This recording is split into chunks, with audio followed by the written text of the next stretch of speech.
Saya Hairudin MDK, produser eksekutif Metro Update TV, dengan program Catatan Tercecer Hairudin MDK yang akan mengupas hingga tuntas setiap permasalahan sesuai dengan fungsi dan peran lembaga pers sebagaimana diatur Undang-Undang Nomor 40 Tahun 1999 tentang pers.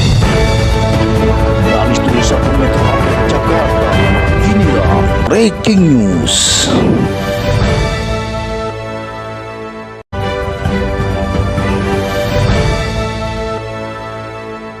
Eksekutif Metro Update TV dalam program Catatan Tercecer Hairudin MDK, demikian laporannya.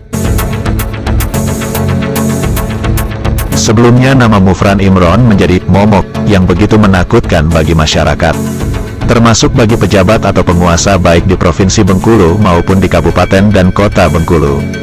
Nama Mufran Imron mencuat saat dia menjadi dalang penjebakan terhadap Murman Effendi, Bupati Seluma pertama pilihan rakyat, dalam tragedi gratifikasi GET pengesahan perubahan Perda atau Peraturan Daerah Nomor 12 Tahun 2010 menjadi Perda Nomor 2 Tahun 2011 tentang pengesahan proyek multi-yes 381 miliar rupiah.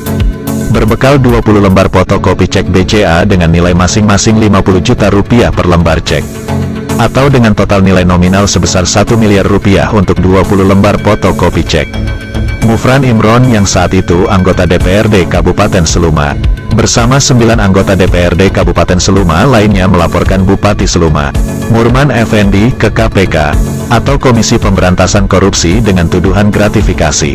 Mufran Imron bersama geng berhasil memenjarakan Bupati Seluma, Murman Effendi 2 tahun penjara, Kepala Dinas PU Kabupaten Seluma, Erwin Paman 4 tahun penjara, Direktur PT Pukuk Sakti Permai Ali Amra 4 tahun penjara, Ketua DPRD Seluma Zaryana Raid 4 tahun penjara, 2 Wakil Ketua DPRD Seluma Muhlis Thohir dan Jonaidi Syahri masing-masing 4,5 tahun penjara, serta Pirin Wibisono 4 tahun penjara.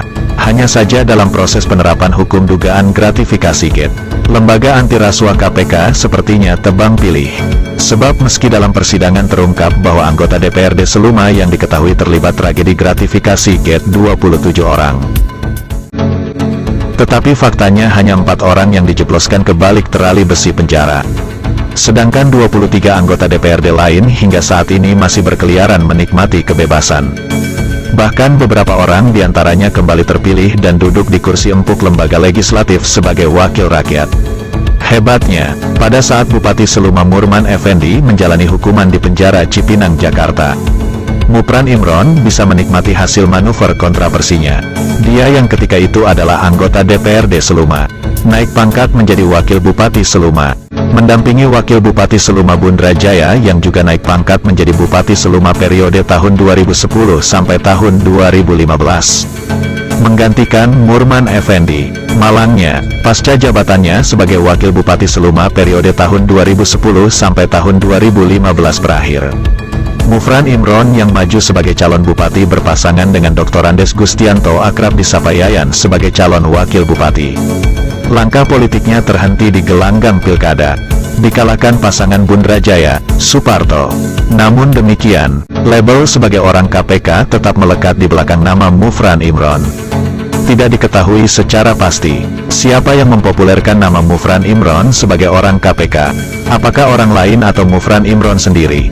Yang pasti, label sebagai orang KPK diketahui betul-betul dimanfaatkan dan dinikmati oleh Mufran Imron untuk menakut-nakuti dan membodohi orang.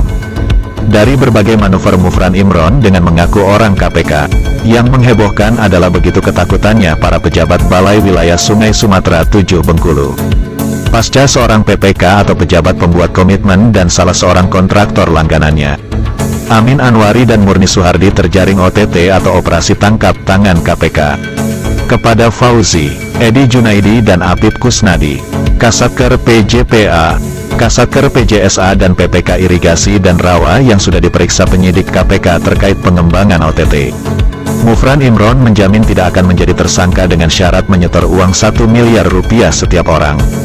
atau sebesar 3 miliar rupiah untuk 3 orang.